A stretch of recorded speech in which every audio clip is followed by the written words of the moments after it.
কে বলেছে বিজনেস মানুষকে কম্পিটিটিভ করে তোলে? একেবারে ভুল ধারণা বস। চলুন আপনাদেরকে ঘুরে দেখাই কিভাবে। সায়েন্স সিটি টু রুবি, এখানে যতগুলো ভেঞ্চার আছে তারা একে অপরের পরিপূরক হিসাবে কাজ করে। আপনি যখন রুবির দিকে এগিয়ে যাচ্ছেন, ব্রিজ পেরোলেই আপনার বাঁ হাতে পড়ে যাবে অনেক liquor shop. Tasty tasty liquor আপনি এখানে পেয়ে যেতেই পারেন। আপনার যদি লেফট হ্যান্ডেরগুলো পছন্দ না হয়, এখানে পছন্দসই লিকার যদি আপনি না পেয়ে থাকেন, আপনি রাস্তা টপকে অপোজিট সাইডেও চলে যেতে পারেন। এখানে আপনি নিশ্চয়ই আপনার পছন্দ মতন কিছু একটা পেয়েই যাবেন।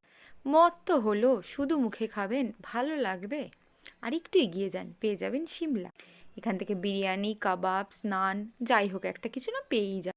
যদি কিউ বেশি থাকে তো আপনি আরেকটু এগিয়ে যান না, নো চাপ। রং দি বাসন্তী আছে না? ওপস, আপনার ড্রিঙ্কটা কি শেষ হয়ে গেছে? চিন্তা নেই বস, আপনি আবার সুন্দর একটা মদের দোকান পেয়ে যাবেন এবং আশা রাখছি আপনার পছন্দসই মদও এখানে পেয়ে যাবেন। মদ হলো, চাকনা হলো, হয়তো আপনার একটু মিষ্টি খেতেও ইচ্ছা হতে পারে, কোনো চাপ নেই। এগিয়ে যান, পেয়ে যাবেন ভিকারাম। ঘিয়ে ভাজা টেস্টি টেস্টি মিষ্টি খেয়ে আপনার কি পেটটা গুড়গুড় করছেন? আপনি জাস্ট 40 ক্রস করলেন। যদি আপনি মিস করে থাকেন, আপনার সেকেন্ড অপশন ডিসান খোলা আছে।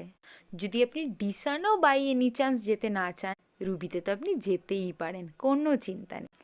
এইভাবেই এই জয়েন্ট ভেঞ্চার একে অপরকে গ্রো করে তুলছে। বিন্দাস।